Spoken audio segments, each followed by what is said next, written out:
Okay, so now I have played with kids that haven't had any rough and tumble play.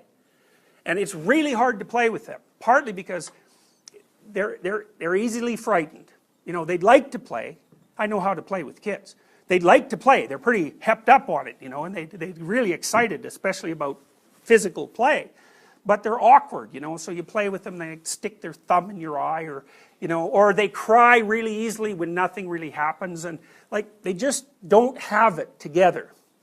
A kid that has done a lot of physical interaction, physical playing, that kid, it's a different sort of kid, because the first thing the kid knows, it's not a rule, the first thing the kid knows is how forceful can he be with you so that it's exciting and interesting and fun, but it's not too much. And that's really an interesting question, because actually, to really play a good game, like a physical contact game, like wrestling with a kid, is that you want to let that kid come right up to the edge of hurting you. And the closer the kid gets to the edge, the more fun it is for both, because the kid will give you a whack and he'll go, you know, and it's good, you know, and then maybe he'll give you a harder whack to see if he can get away with it. And kids will often, they'll come up to you, whack you, and then run away, and then they'll look, okay? And if you're laughing, then they'll come back and try a harder one, and then, you know, they're doing it incrementally, because it's exploratory behavior, and part of the exploration is, okay, what are bodies like? And the answer to that is, well, what can you get away with doing to them? But it's a more sophisticated answer too, which is, what can you get away with doing to them in a way that allows you to continue to explore without fear or punishment and without blowing the whole game to bits? Okay, so how do you figure that out? You do not talk about it, because you can't. You have to act it out. It's like, so the kid's hitting you and wrestling and pulling your hair and doing all these things, and you're modifying its behavior very, very carefully and in minuscule detail, and then you get a kid who can like wrestle like mad, and they're fun to play with. They bounce around like a dog that won't bite you, you know. A good, well-trained dog you can really play with, and you can play with them rough, and it's a blast. The dog has a good time, the person has a good time, it's like excellent. That's a socialized dog.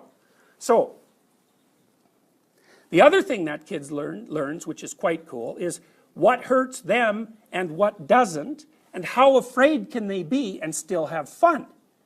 So, you know, when you're wrestling with a kid, you put them, you know, you put them face down, you put your elbow on them, you bend them around, you throw them in the air and catch them, you know, you grab them by the leg and maybe you pull them over, and, you know, and what you're showing the kid is, here's a bunch of things that your body can do, and it's okay that they're being done. That it isn't going to hurt you, and you're not talking about it, you're showing them.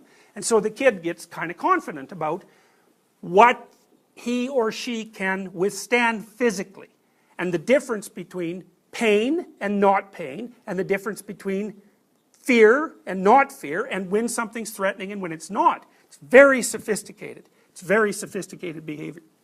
And that's partly why kids love to play.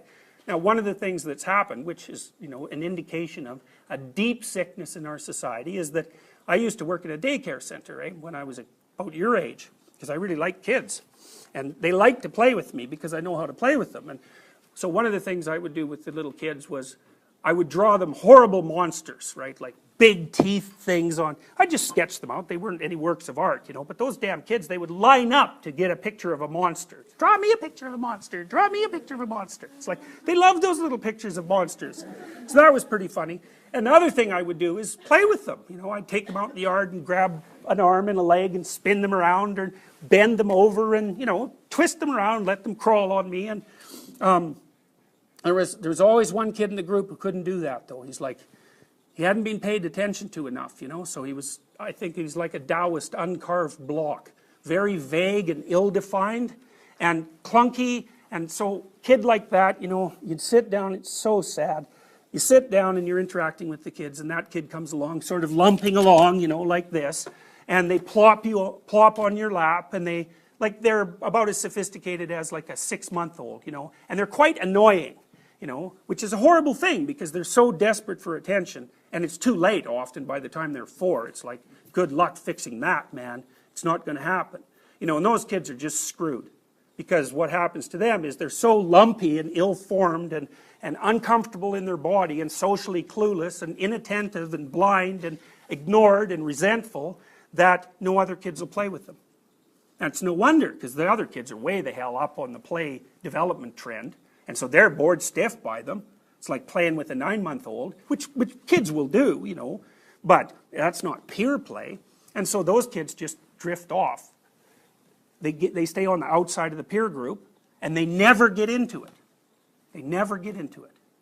So, very, very ugly. And so now in daycare centers, you can't touch the kids. It's like, what the hell? You know, well, why? Well, because you can't distinguish play from molesting. It's like, who can't distinguish that? You know, and what are you going to do? You're going to deprive the kids of play because of your stupid paranoia. That's the whole process, right? Brilliant. Brilliant. You know, what you're doing is you're teaching children that adults are so dangerous that they can't be trusted to be near you. That's a lovely thing to teach children, especially because they're going to be adults.